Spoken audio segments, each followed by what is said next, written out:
Before we start the webinar, I would like to acknowledge the many traditional Aboriginal and Torres Strait Islander land, waters, and communities that people are joining us from today.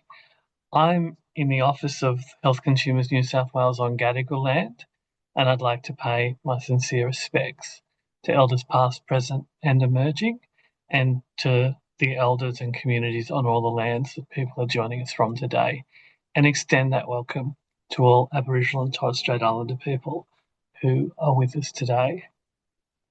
I'd also like to recognise the importance of lived and living experience. The experience that people have of illness, health, disability, being a carer, and using health services are all vital and absolutely needed to make healthcare and health research better. We value and respect these experiences, and I want to sincerely thank everybody on this webinar who gives of their time and to share their experience to make health services better. And as we'll see today, it's in the sharing of those experiences that we actually can start to name and improve where people experience poor care, discrimination, and other things that just shouldn't be happening. So before we start the webinar today, I'd just like to remind people that this webinar is being recorded and it will be made available.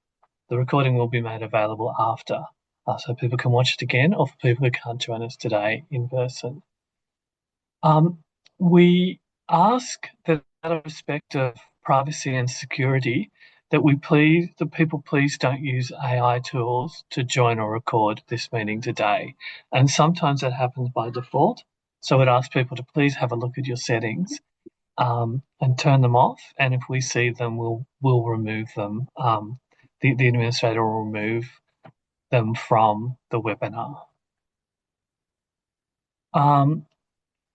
Now, we're very aware that this webinar will be talking about experiences of discrimination, and we know people may find that distressing, or that it can be triggering for people who have experienced or witnessed these behaviours and attitudes in healthcare and in other settings.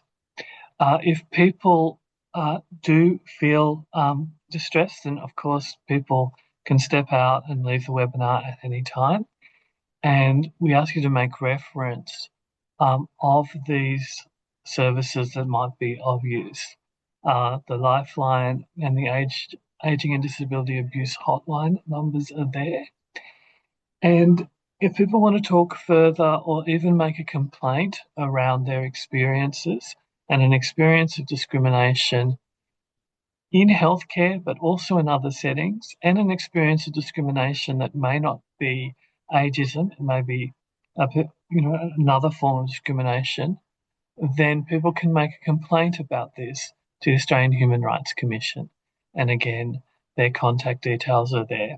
We will be putting those contact details in the chat and sending them out after the webinar as well. The question and answer function for this webinar has been enabled, and we ask people to please use that to ask questions.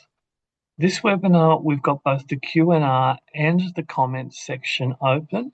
And the comments section, we ask people to make comments, share experiences, add resources or information that you know about. We will be keeping an eye on the chat function, but we will only be taking questions from the Q&A function, which should be appearing as an icon on your screen. We ask people to please put in questions as they arise, and other people, if you look at those, monitor those questions, you can upvote them. And then the questions that receive the most votes will be the ones that we will attempt to ask after the webinar.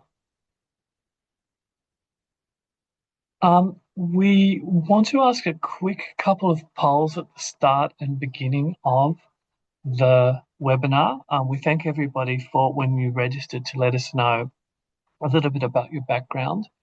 But we know that the experience of discrimination is something that a lot of people have seen or experienced. And we just want to have a quick poll now to get a sense of people's experience of this. And if you want to, we invite you now to please answer that poll. Thank you.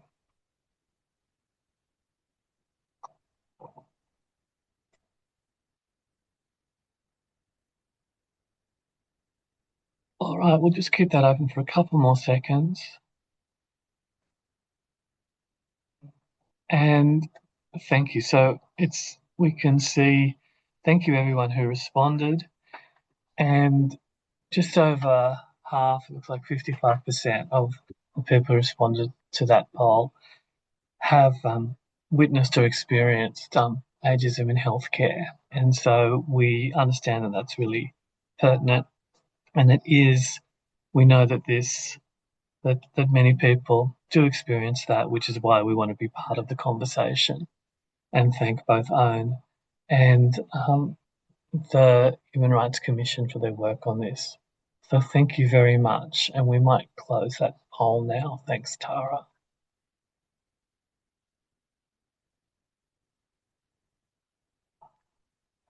So just a little bit of background. We, in the Health Consumers New South Wales and the Older Women's Network, back in 2021, 5 years ago, asked our members to let us know about their experiences of age discrimination.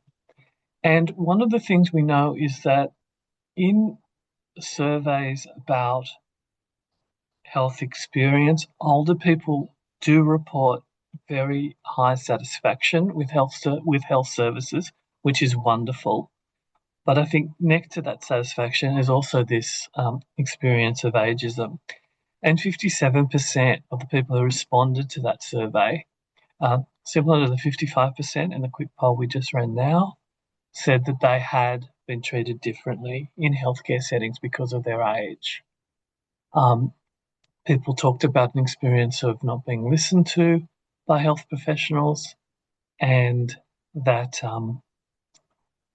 their concerns were often minimised and dismissed, and people sort of understood that to be because of their age.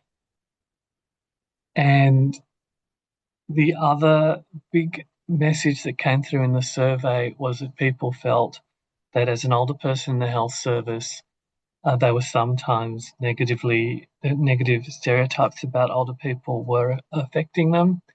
The issues and concerns they raised were often dismissed because it was just a matter of age, or what can you expect at your age. And the idea of people being too old to receive certain treatments, or that people were bed blockers, which is a terrible phrase that we have to get rid of, that older people are just blocking up the healthcare system, was something that people felt was being applied to them. And also this feeling, and I know Sharon is going to expand on this a bit more, that these prejudice actually influences the diagnosis and treatment people did or didn't receive. And really strong finding from our report was that the experience of ageism actually not only corrodes older people's rights, which is so vital and such an important issue, it also, by receiving suboptimal healthcare, it really impacts on their capacity to live a full and joyful life. And I also want to take a second just to acknowledge the key authors of this work. This work was led by myself from Health Consumers New South Wales, and also the wonderful Yumi Lee, the CEO of the Older Women's Network. And we had two wonderful student investigators, one of whom I think is online, with Akiri and Natalie. And I just wanted to acknowledge them and the great work that they've done. So I would now like to introduce our first speaker today and introduce you to Sharon Stone.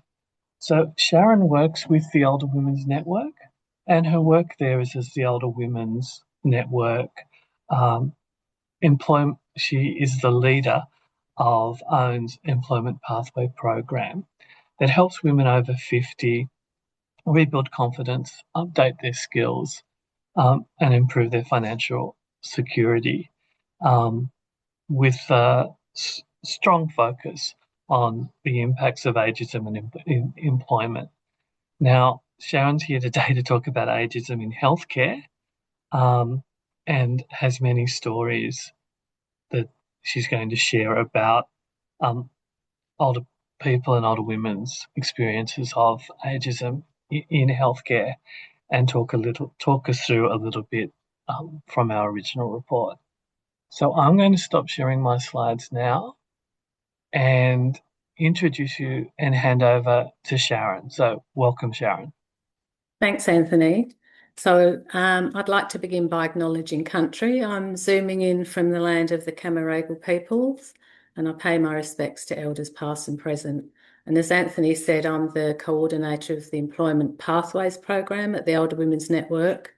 And for those of you that, excuse me, don't know our network, we're statewide and we work to ensure that older women are visible and valued and heard.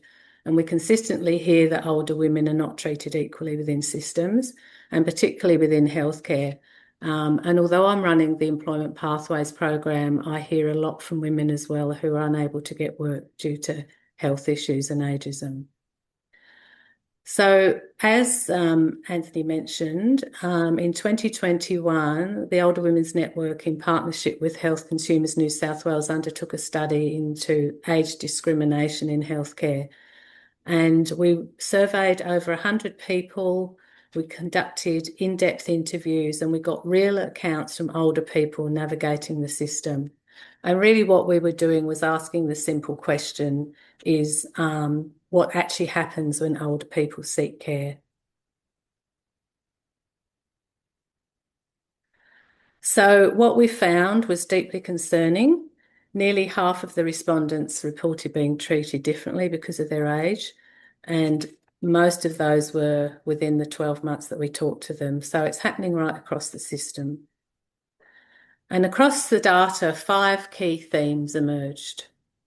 So older women described, as Anthony said before, not being listened to, having their concerns dismissed, being spoken to in patronising language, and being denied appropriate care.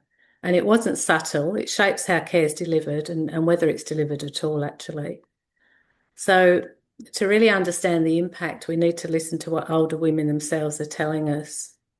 And there's a few short stories here, but a woman in her 70s went to the doctor with severe postmenopausal bleeding and crippling pain.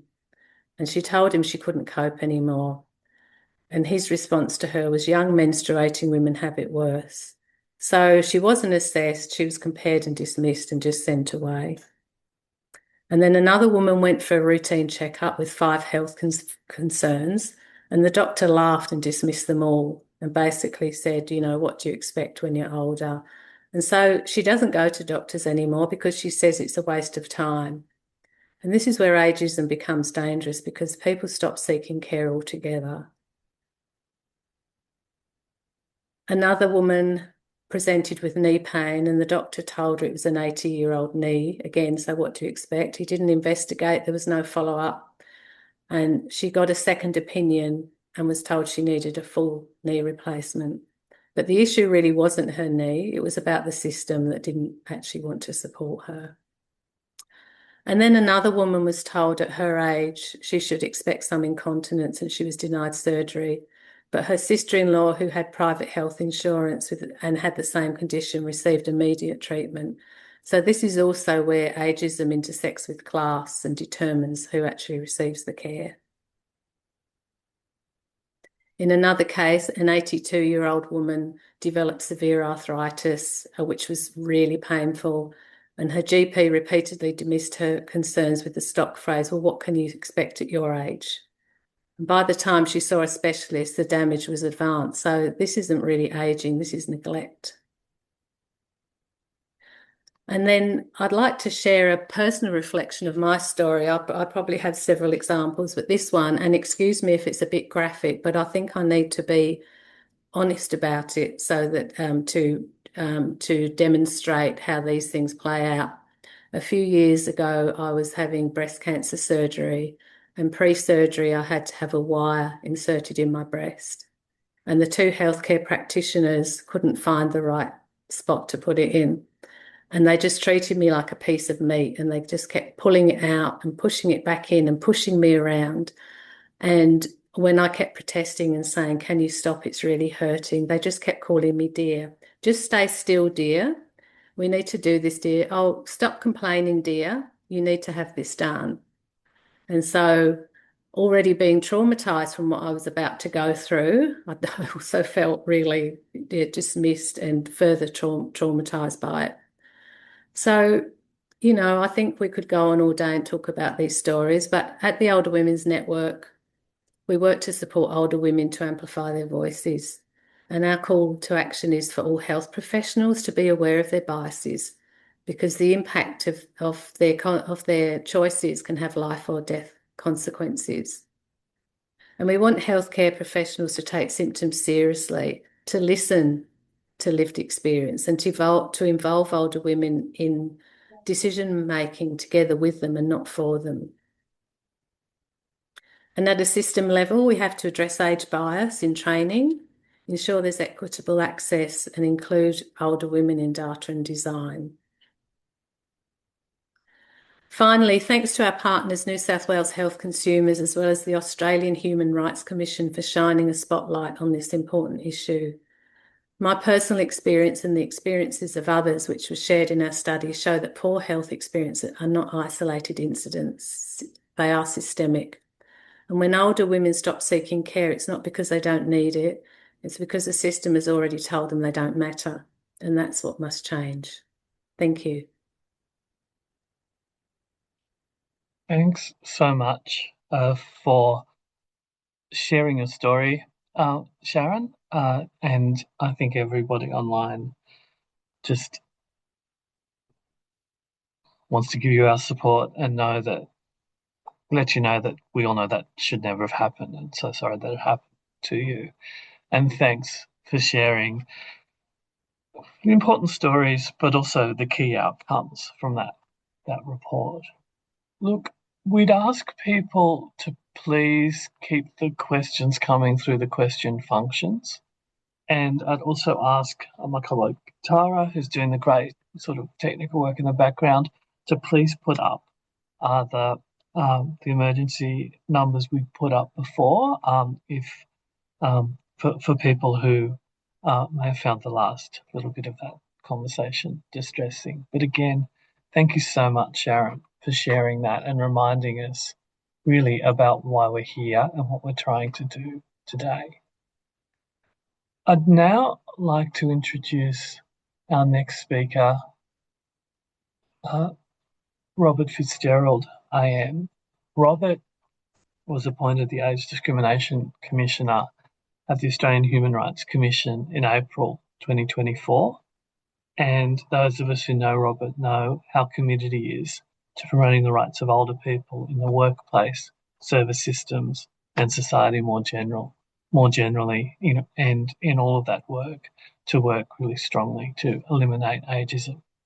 Robert's a lawyer by profession and was the inaugural New South Wales Ageing and Disability Commissioner. And many of us remember the great work that Robert initiated in that role, and are still very grateful for the work that he did there, starting in 2019. Roberts also served as a commissioner on the Royal Commission into Institutional Responses to Child Sexual Abuse, and has been extensively involved in safeguarding work for children, people with disability, and older persons.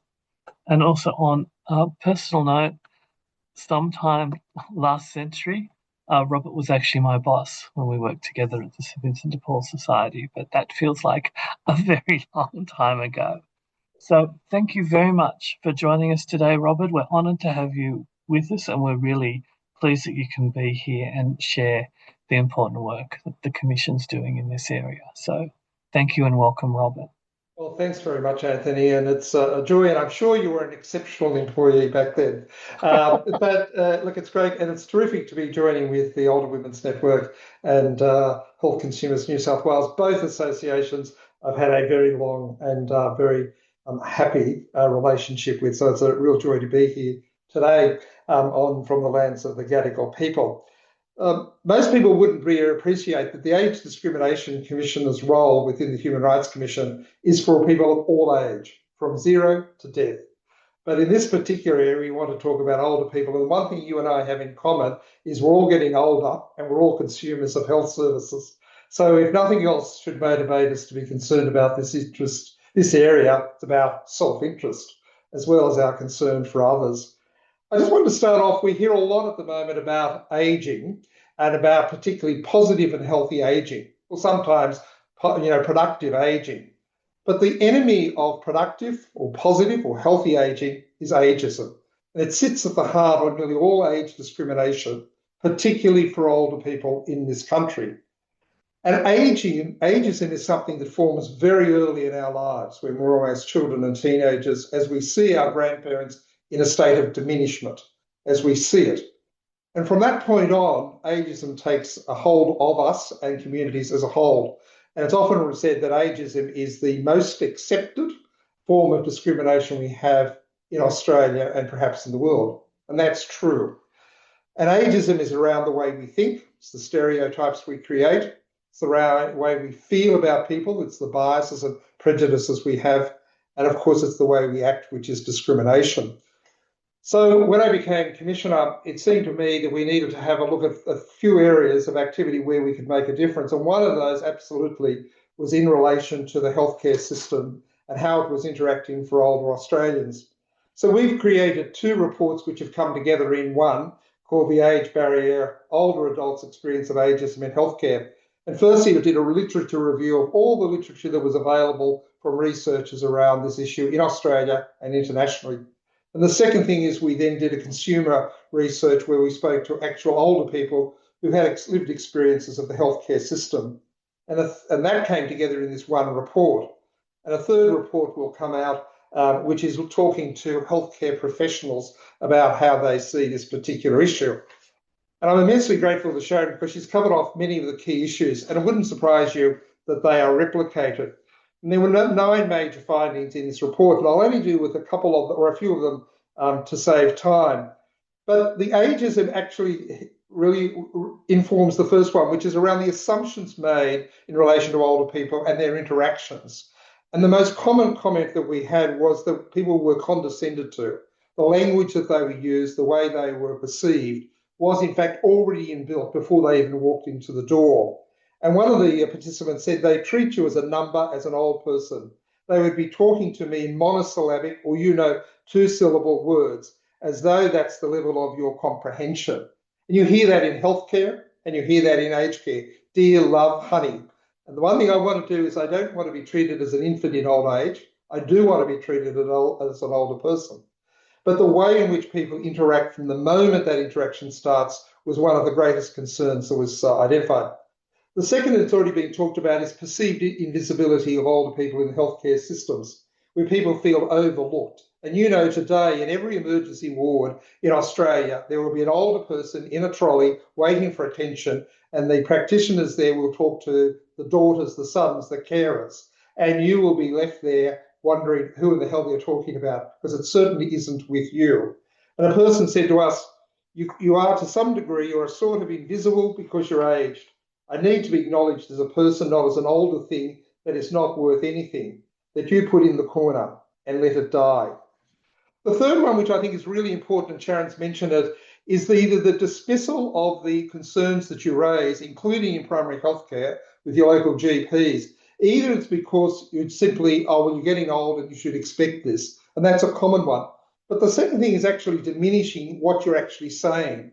And one of the great challenges with this is that can actually lead to terrible outcomes in terms of healthcare, leading to actually life-threatening circumstances. So the dismissal of or the failure to attribute the condition to the actual presenting conditions rather than to the fact that you're aging is a serious issue, and it exists both in the acute and the primary healthcare systems. Put simply, one of the participants said, the GP says, oh, you're old, put up with it. And that was a recurring theme in this. And the fourth one I want to just mention is the limited participation in the decisions that affect you. A fundamental right that you and I must never, ever, as we age, give up on is the right to participation in decisions that affect us. We have an absolute right to be heard in the decisions that affect us personally and in the design of the systems that support us. And we heard constantly that that was not sought. And again, just a reflection was, I was right there in the room, but the doctor spoke directly to my daughter about me like I wasn't even present. Now, the interesting thing with those three of those, and that is around the invisibility, the attribution of your health concerns to you because of your age, and the failure to actually listen to you in the decision making, actually feeds a thing called internalized ageism. And internalized ageism, where you start to believe that narrative about ageism, about yourself. You start to believe that your voice is not important. You start to believe that nobody cares about what you have to say. And once you internalize that as an older person, it is, by all the research we've seen, the most catastrophic and damaging form of ageism there is. And the healthcare system has the ability to take you from a well-functioning, thoughtful participant in your own life to somebody that gives up on the belief that nobody will listen. And that internalized ageism leads to depression, emotional distress, and all other forms which we talk about in the particular report. The other real problem at the moment we've identified is, in fact, in relation to the influence of ageism on clinical decisions. And this is a very serious issue. In Australia, you will rarely find any document that is age-based in relation to healthcare. You will in relation to vaccinations and the ability to have free screening for certain conditions. But you'll very rarely find any document that says at 75 you shouldn't treat somebody. But you and I know, and this research, both from consumers but from the researchers, shows that happens in practice a great deal. So this clinical bias against treating properly and effectively older people is real. And it's a serious consequences for healthcare consumers of any age, but particularly for older people. And that is combined with another element, which is the structural barriers to, in fact, treating older people as they deserve to be treated. Staff shortages, time pressures, and what have you. And the great fear that we have coming from this research is that ageism is being used to ration services. In a resource-constrained healthcare system, where decisions are about where you treat people and who you treat people and for how long you treat them, if ageism exists within that service system, and it most certainly does, then it will lead to a rationing based on ageism rather than on clinical need. And we saw that in COVID, and we certainly saw that in other countries where the decision as to who you would treat and who you would let die was very real. So these are really important issues. So they're not just about the personal experiences, but we looked at findings that related to the systems. So just in conclusion, where to from here? We have three strategies in place. The first is to conduct ageism awareness workshops with frontline staff, and we've been doing that under a project funded by the Department of Health, Ageing and Disability. We were actually running workshops with frontline healthcare workers and members of the community more generally. And it's to actually try and address that issue of ageism that I started with. The good news is most people don't realise they're ageist, but when they do realise that, they're willing to change. And so that's a critical part of the strategy of changing frontline workforces. But we've only just started, and we'll use that information to try to have a much more extensive and expansive program going forward. The second thing, however, that has to inform changes in the system. So we have recommendations around collaborative approaches to address this issue. And they've got a couple of the ones that Sharon's already mentioned. We do need to change clinical guidelines, standards, and in fact, codes of conduct. And that will take a lot of time. If you don't change those, all you're doing is talking about behaviours, but you need that. We need to improve the representation of older people in clinical trials. Virtually no trials include people over the age of 65. So how are they relevant to your medical needs and treatments if the research trials that are being conducted don't include this age group? And the third thing is working with other institutions to bring this about. So just as an example, we're currently working with the Australian Health Professionals Regulator in relation to a forward-looking program around this. We've talked to the New South Wales Health Department about collaborative projects which we could put in place in New South Wales within the context of their patient experience program called Kindness. And lastly, we've been part of and working with the Australian Association of Gerontologists. And there's only 3 of the many engagements we've had at the moment. So working with systems providers and governors, associations of professionals and regulators is part of it. And the last part of this is to create a much better evidence base. And that is, in fact, an evidence base that can be used for education purposes for healthcare professionals, but also for better quality data and research in this space. So our report not only echoes what Sharon's been talking about, it goes further into some of the systemic issues and then tries to work out a way that we can change the system over time. So my commitment and our commitment is to work on reducing ageism in the healthcare system. And next year, we'll be starting a program in relation to reducing ageism in the aged care system. If we do that, then it is possible to have positive, productive and healthy ageing experiences. Thanks very much, Anthony.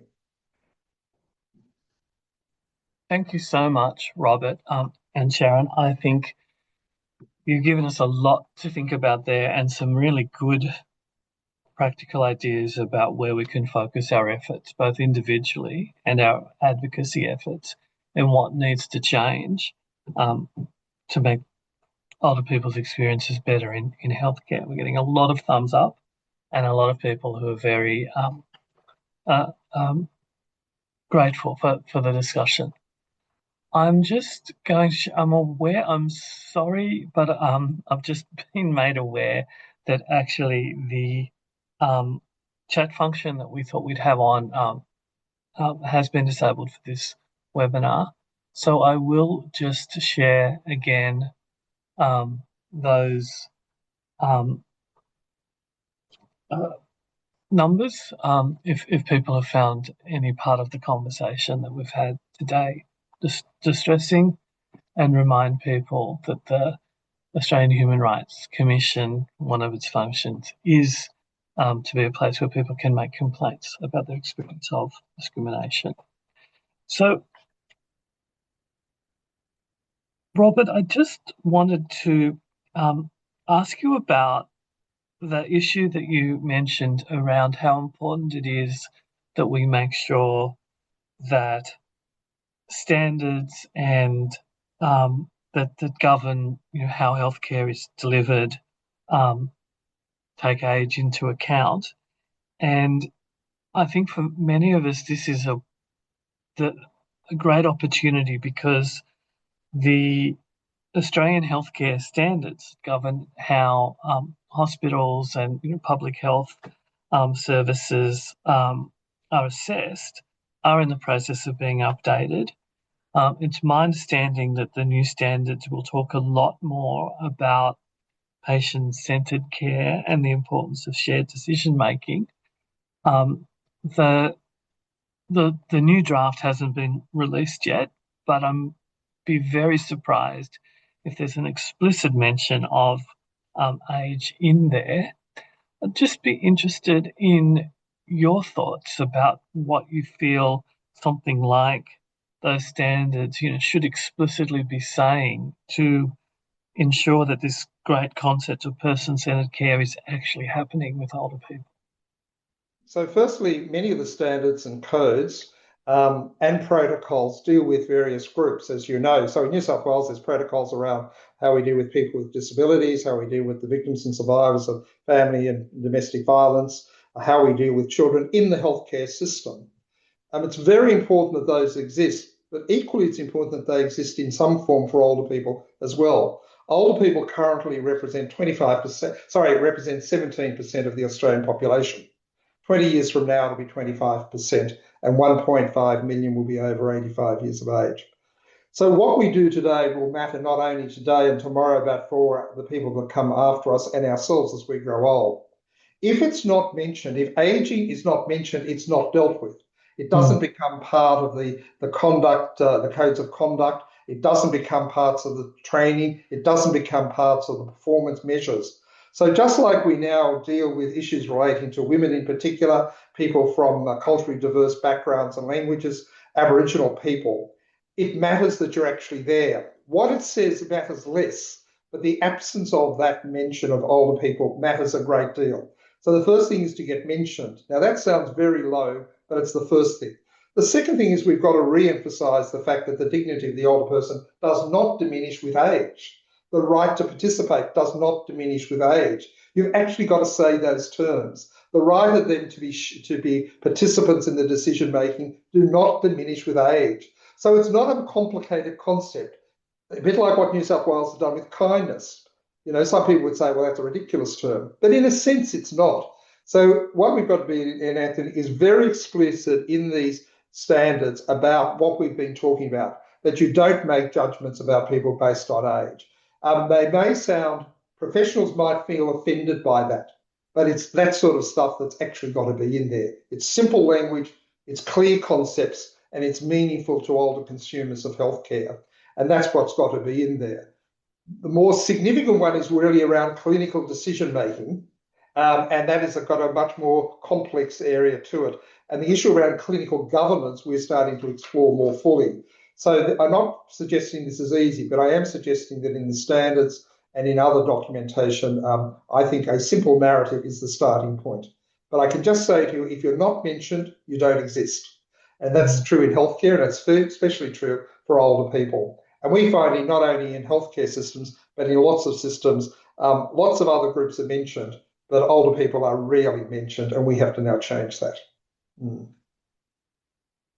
Yes, and Sharon, I'm wondering from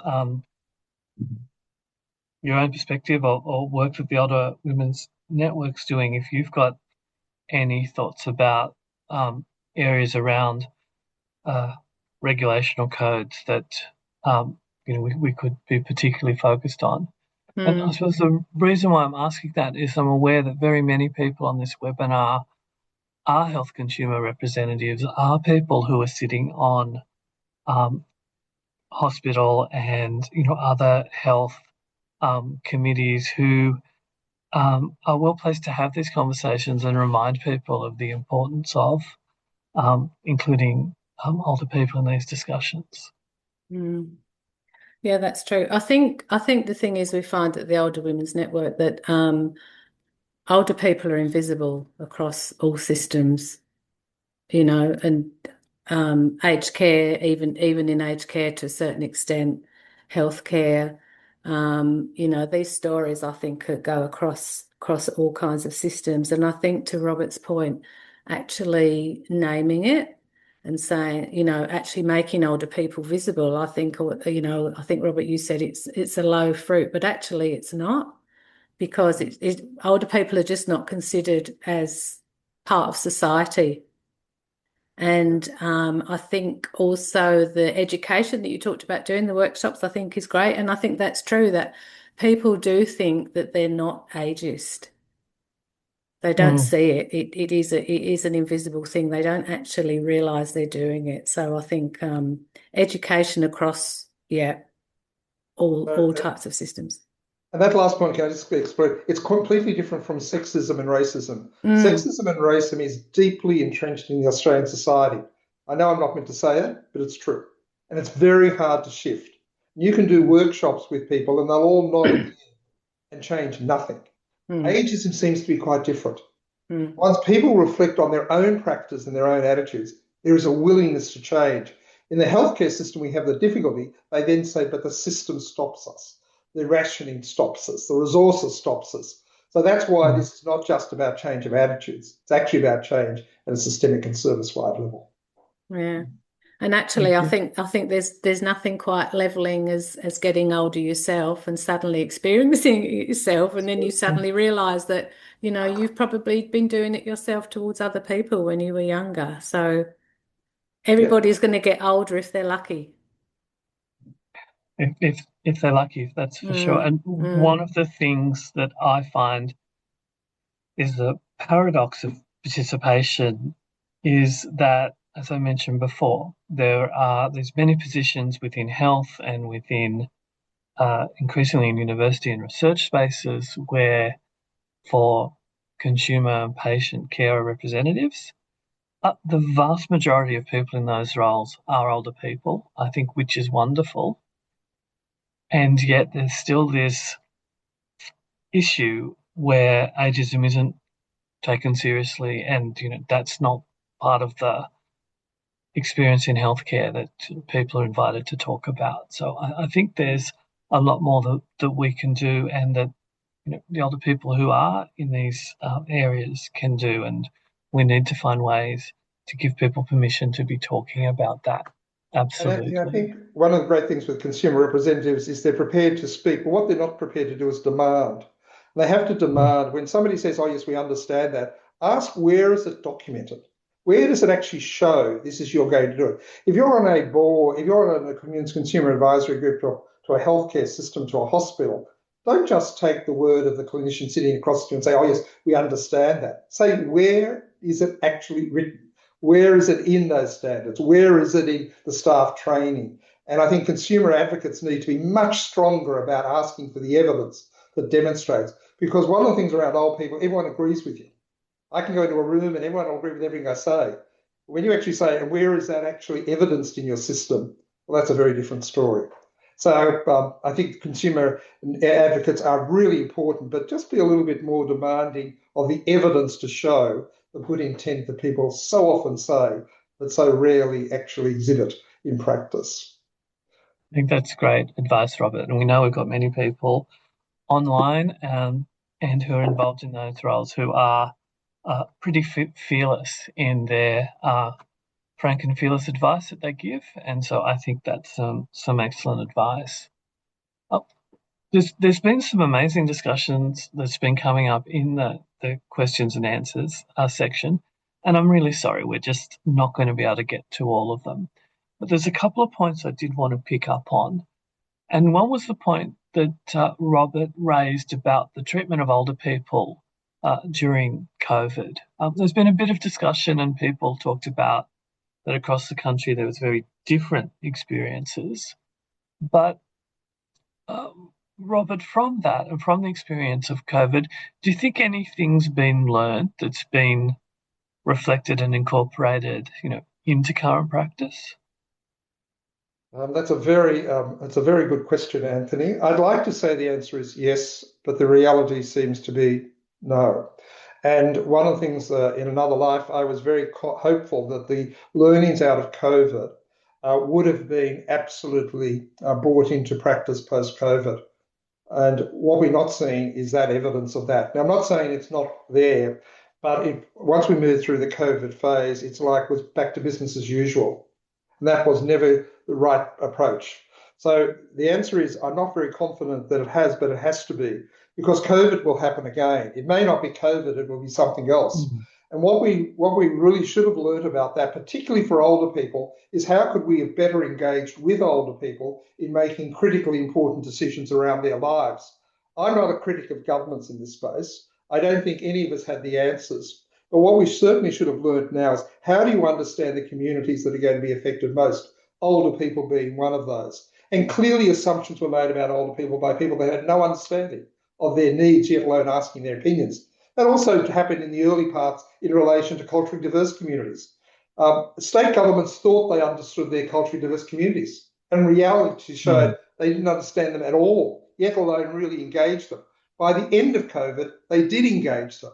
It's much less clear whether they engaged older people towards the end of that COVID. So, Anthony, I don't want to be negative. I think there were lots of learnings out of COVID. And I would, and my view is we have to continue to pressure the systems governors, the policymakers and the providers, the government providers, to incorporate some of those learnings, because it will happen again. Whatever the cause, it will happen again. Thanks, Robert.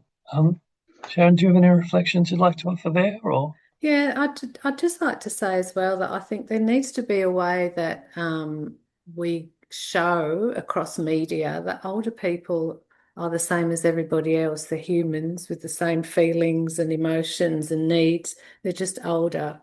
I think the way older people are represented across media is as if they haven't had a full life. And you hear people being amazed when they see photos or they hear a story about an older person of when they were younger, and oh, isn't that amazing? And yeah, I just think that people forget that older people are part of society and are exactly like them with the same needs and wants and emotions, etc. Yeah, I think that's very insightful and very true. And one of the things that I think I find frustrating sometimes when I'm talking about older people in healthcare is it immediately becomes a discussion about geriatric medicine or about older people in aged care. Two really important topics, but older people use a variety of healthcare services, not just geriatric medicine, or are waiting to use aged care.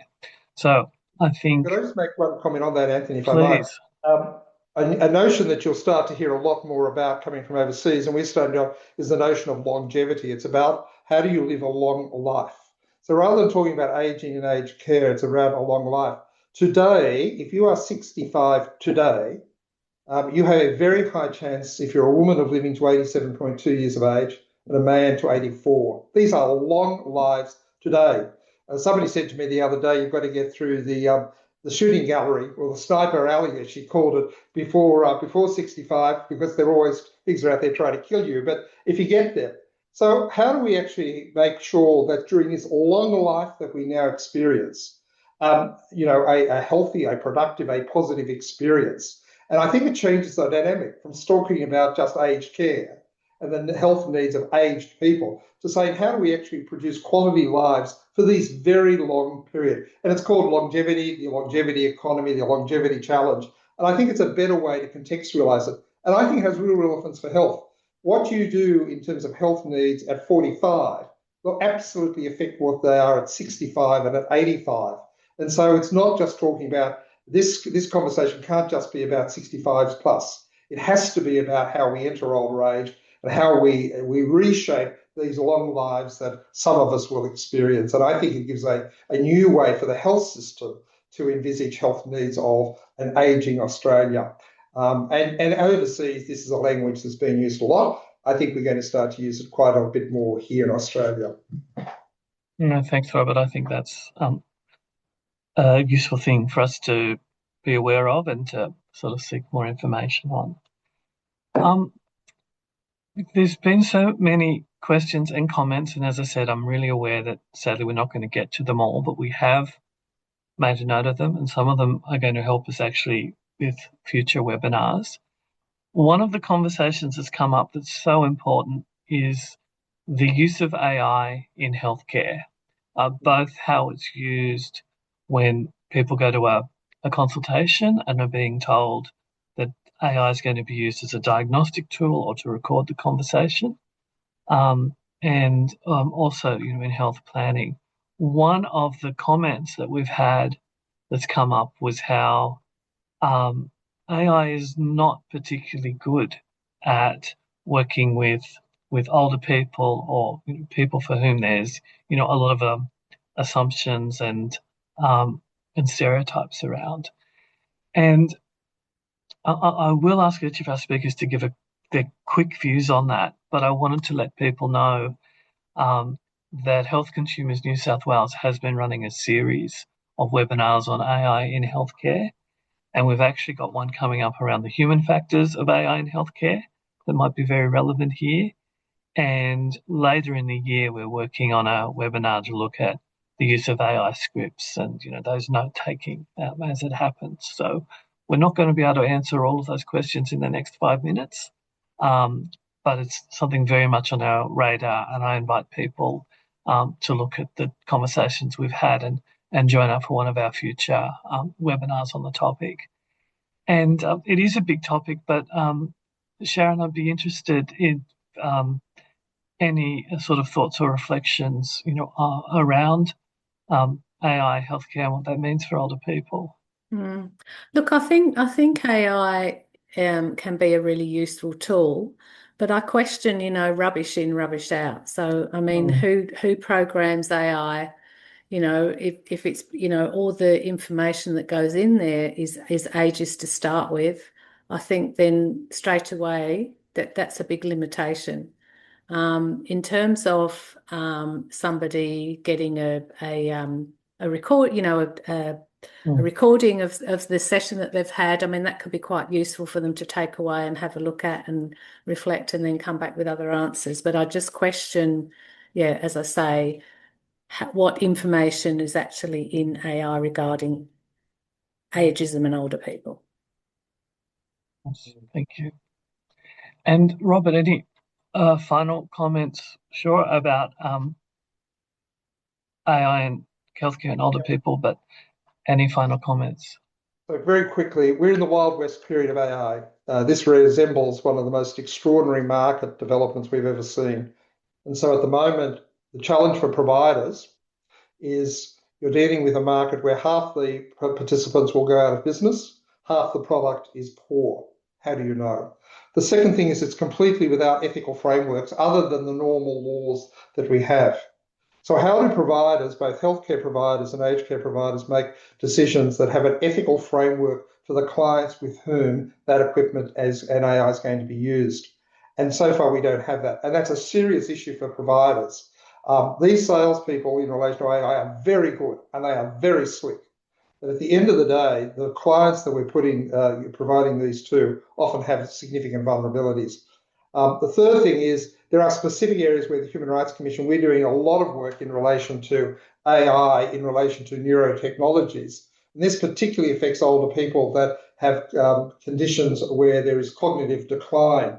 A lot of product implants into the brain are now being linked to AI already today as we talk. It not only changes the functioning of the brain itself, but your mind as well. What does informed consent look like for that? If I put in a pacemaker, I know what it does. I know how it will function. I know when it stops functioning, it'll be replaced. If I got a piece of AI that's attached to the implant in my brain, and many older people will be offered this, you're asking to conformity consent with something that actually changes you and it over time. The AI self-learns. So those are the issues we now have to confront. AI is with us.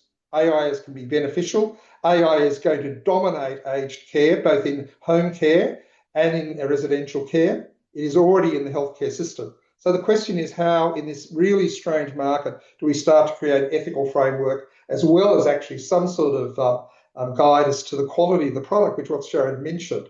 Rubbish in is rubbish out. And right at the moment, some products would be excellent and some products would be exactly what Sharon said. So I think consumers have to be wary. The right approach is to say we accept that there are benefits, but also what are the safeguards that we put around those, particularly for older people, both in the healthcare and aged care system, and I might say, of course, for people with disability. No, thank you. Thank you so much, Robert. And look, I'm very aware of time and want to thank our two speakers for this amazing conversation and their time this morning. I feel we've only scratched the surface, and it is a topic I know we'll be returning to. I would invite people to please let us know um, if after the conversation today you feel that um, you feel more confident about talking about this issue in a healthcare setting, whether that's as a patient or carer in a hospital or in a GP's office, or as a consumer representative in a meeting. Has this conversation had any change in your confidence to address the issue? We really appreciate your thoughts on that. So, I'm sorry, I'm going the wrong way. Um, we will send everybody out links to all of this work. These QR codes will direct you to the reports, the age barrier from the Australian Human Rights Commission that Robert was talking to, and also to the age awareness workshops. And as Robert said, the Commission is running these workshops, and if people are interested in running one of these workshops in your workplace, please have a look at the website and get in touch with the Commission. Also, the report that Health Consumers New South Wales and the Older Women's Network put together on what can you expect at your age is available. And the wonderful work that's been recently released by the Older Women's Network on Hear Our Voices. And that's amazing work. I'm sorry we didn't get enough time to talk about it today. It's work that's looking at challenging the long-standing invisibility of older women within justice, healthcare, aged care, and particularly in the domestic and sexual violence systems. Such important work. And our colleague, Jane Mears, who's on the board of both Health Consumers New South Wales and the Older Women's Network New South Wales, has been so very involved with that.